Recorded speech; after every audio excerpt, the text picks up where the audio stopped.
The morning sun barely pierced through the thick smoke rising from the distant cabin when Thomas McCade first saw her running through his pasture like a ghost fleeing hell itself.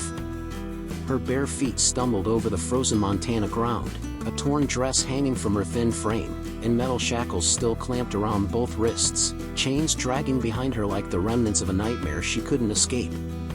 Thomas dropped his coffee mug on the porch steps, the ceramic shattering against weathered wood as he watched this desperate figure emerge from what looked like a scene from his darkest war memories. She ran with the desperation of someone who knew death was chasing her, glancing back every few steps at the orange flames now consuming the old Henderson cabin that had sat empty for months. Thomas had wondered who'd been using that place, seeing occasional lights and hearing distant sounds that didn't belong to the wildlife. Now he had his answer, and it made his stomach turn with a familiar rage he thought he'd buried with his military uniform 20 years ago. Clara May collapsed near his fence line, her lungs burning from smoke and exhaustion, her body finally giving out after months of surviving on scraps and terror. She'd been running for over an hour since the electrical fire started in the basement where they kept her chained, the same basement where she'd spent 173 days marking time on the concrete wall with a rusty nail. The men who took her from that fake job interview in Billings had gone into town for supplies, leaving her alone with just enough chain length to reach the small camping stove they used to heat the space. When the old wiring sparked and caught the wooden support beam, she knew this was her only chance. Thomas vaulted over his fence with surprising agility for a man of 58, his worn boots crunching through the thin layer of snow as he approached her carefully. He'd learned in Afghanistan how to read fear in someone's eyes, and this woman's terror ran deeper than anything combat had shown him. She was looking at him like he might be another predator, her body coiled to run again despite being barely conscious. "Ma'am, you're safe now," he said quietly, stopping a respectful distance away with his hands visible and open. "My name's Thomas McCade. This is my land, and nobody's going to hurt you here."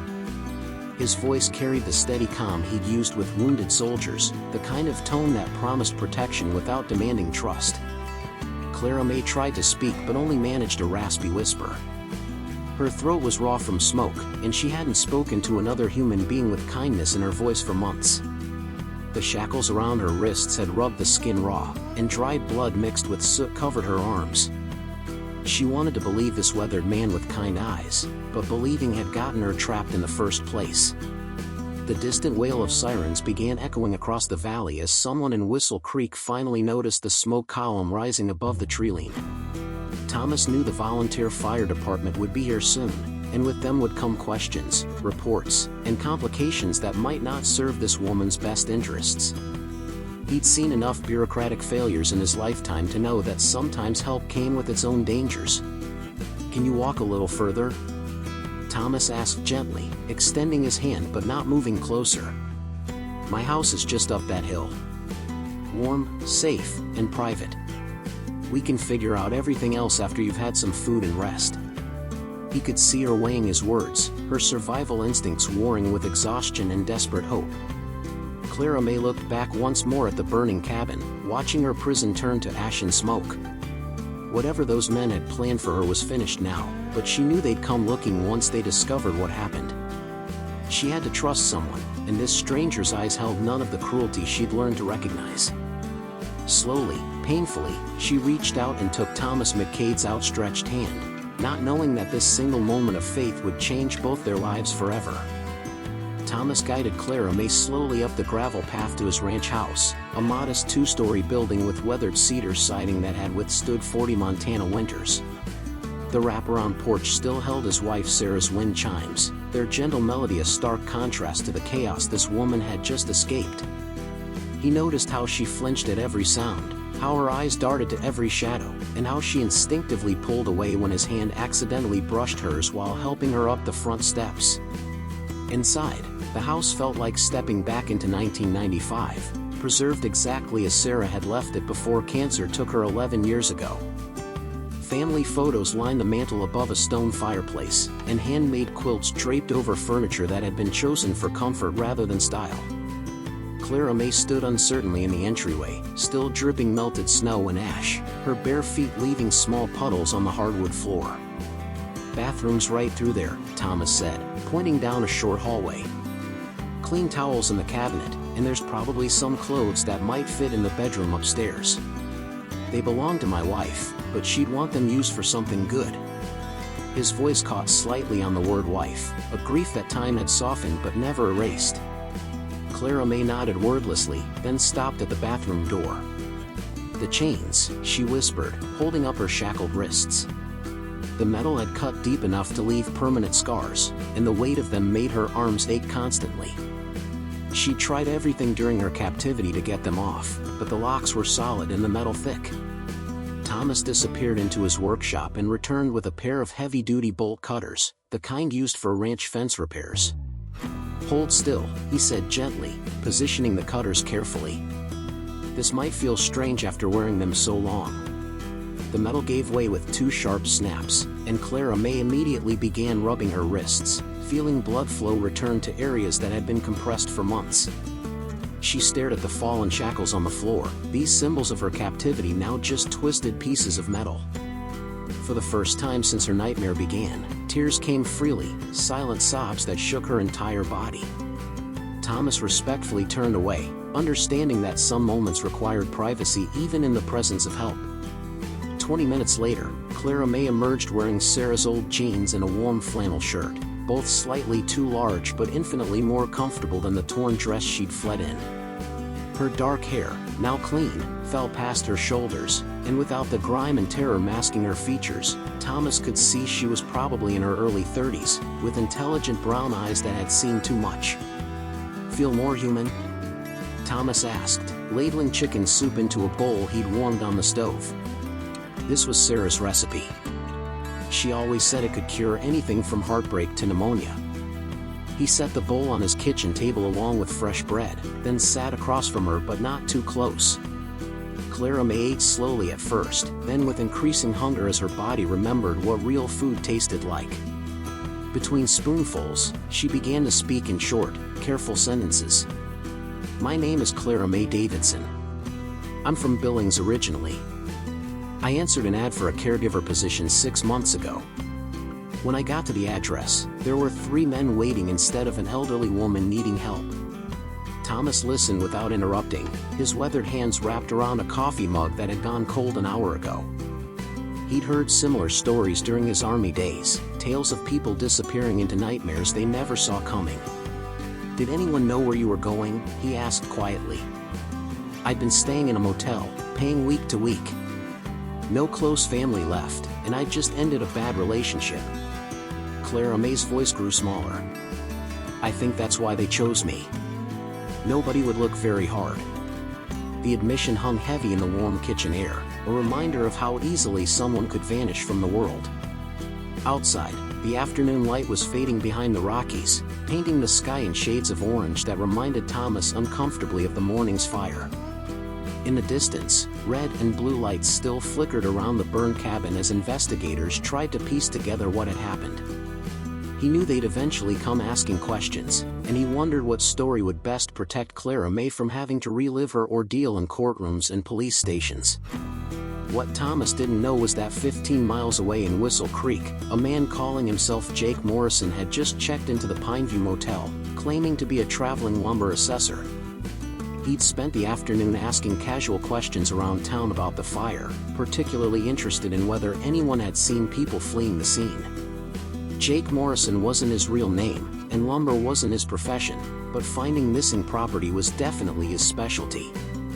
3 days passed before Clara May spoke more than necessary words, but Thomas noticed small changes each morning.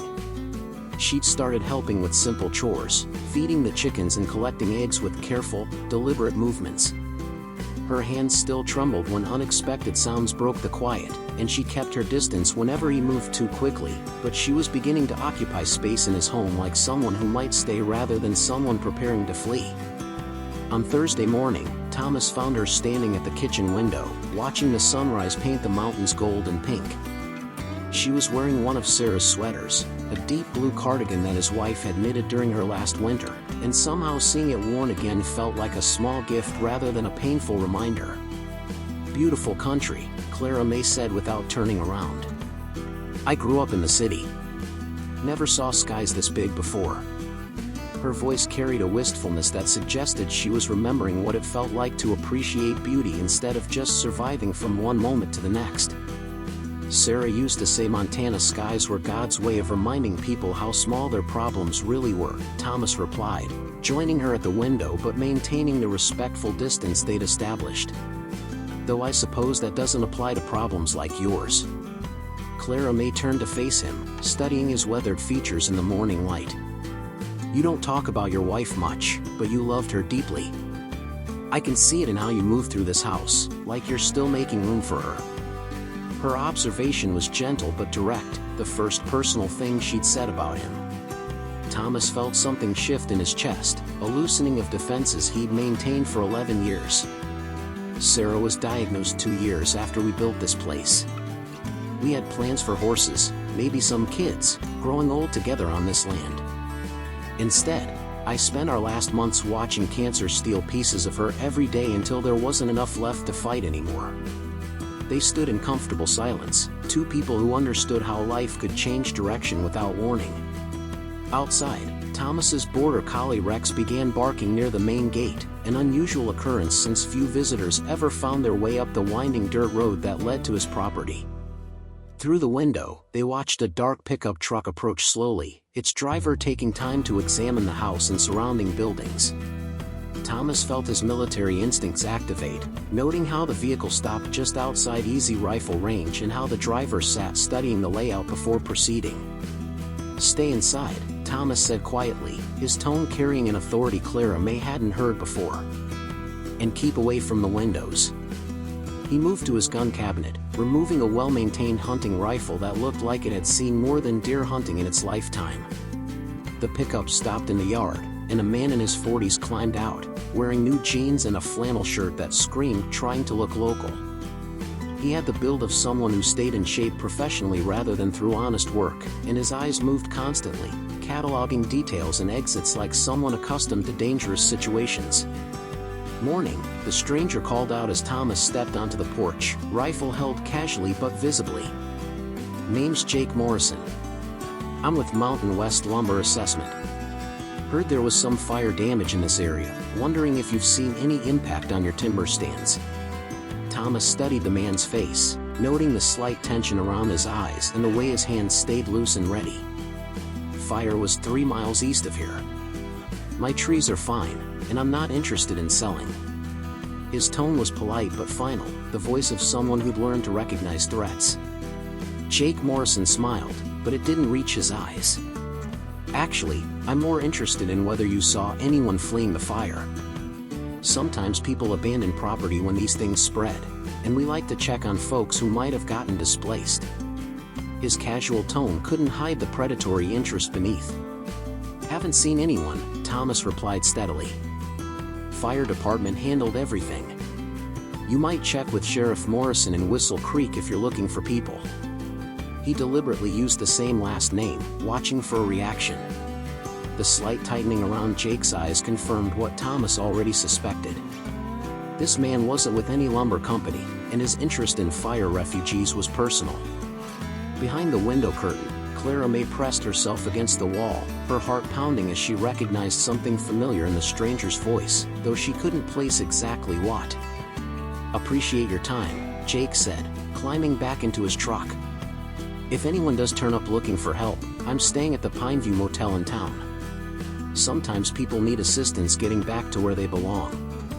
As the truck disappeared down the drive, Thomas remained on the porch, watching until the dust settled. He'd survived 2 tours overseas by trusting his instincts about danger, and every alarm in his head was screaming that Clara May's nightmare wasn't over yet. That evening, Thomas sat cleaning his rifle on the kitchen table while Clara May prepared dinner, both of them moving with the careful awareness of people expecting trouble. The normalcy of their routine felt fragile, like a soap bubble that could burst with the wrong sound or movement. Clara May had been unusually quiet since the stranger's visit, her newfound confidence retreating behind walls of familiar fear. He'll come back, she said finally, her voice barely above a whisper. They always come back. Men like that don't give up when they lose something they consider theirs. She set down the wooden spoon she'd been stirring with, her hands shaking slightly. Thomas looked up from the rifle, seeing not the broken woman who'd stumbled into his life a week ago, but someone finding strength in the face of returning darkness. Then we'll be ready for him. This isn't Afghanistan, but some rules still apply. We choose the ground, we control the situation, and we protect what matters. Around midnight, Rex's low growling woke Thomas from the light sleep he'd learned during military service. Through his bedroom window, he could see two sets of headlights approaching without their main beams, moving slowly up his drive like hunters stalking prey. He'd expected this, had spent the afternoon preparing for exactly this scenario. Thomas moved quietly downstairs, finding Clara May already awake in the living room, dressed and alert. "I heard the trucks," she whispered. "There are at least 3 of them this time. They think you're just some old rancher who got lucky finding their property." "They're wrong about that," Thomas replied, checking his phone to confirm the call he'd made earlier had gone through. Sheriff Davidson owed him favors from their Army days, and help was already positioned a mile down the road, waiting for Thomas's signal. The men approached the house with the confidence of people who'd done this before, spreading out to cover exits and windows. Jake Morrison took point, carrying what looked like a military-grade assault rifle that definitely wasn't legal for civilian use. Behind him, 2 other men moved with the practiced coordination of experienced criminals. "McCade!" Jake called out from behind Thomas's truck. "We know you've got our girl in there. Send her out, and we'll make this simple. Otherwise, we're coming in, and old men don't survive home invasions very well." Thomas stepped onto his porch, rifle in hand but pointed down. "Clara May is under my protection now. She's not your anything, and you're trespassing on private property." His voice carried across the yard with military authority, steady and uncompromising. Jake laughed, the sound sharp and ugly in the cold mountain air. "Protection? From some broken-down cowboy playing soldier? We've been tracking runaways for 15 years. You're just another obstacle." What Jake didn't see was Clara May slipping out the back door, moving with new purpose toward the barn where Thomas kept his emergency radio. What he also didn't notice was the reflection of rifle scopes from the treeline, where Sheriff Davidson's men had been waiting for over an hour. "The thing about obstacles," Thomas said conversationally, "is that sometimes they're harder to move than they look." He raised his rifle smoothly, muscle memory from decades of training making the movement seem effortless. The standoff lasted exactly 30 seconds before Jake made the mistake of underestimating both Thomas's reflexes and Clara May's courage. As the criminal raised his weapon, Clara May's voice cut through the tension from the barn's loudspeaker system, broadcasting on the emergency frequency that every law enforcement radio in the county monitored. "This is Clara May Davidson, kidnapping victim. 3 armed men are attempting to recapture me at the McCade Ranch. Officer needs assistance immediately." Her voice was strong, clear, and completely unafraid. The sound of approaching sirens broke Jake's concentration just long enough for Thomas to put him on the ground with a single shot to the shoulder. The other 2 men found themselves surrounded by sheriff's deputies who'd been waiting for exactly this moment, and what had started as a confident raid ended with handcuffs and arrest warrants. 2 months later, Clara May still lived at the ranch, but now by choice rather than necessity. She testified in court with Thomas beside her, watching 3 men receive federal sentences for kidnapping and human trafficking. Her nightmares had faded, replaced by mornings spent riding Thomas's horses and evenings planning improvements to the ranch they now ran together. On a warm spring evening, as they sat on the porch watching sunset paint the mountains purple and gold, Clara May took Thomas's weathered hand in hers. "Sarah would have liked seeing her home filled with life again," she said softly.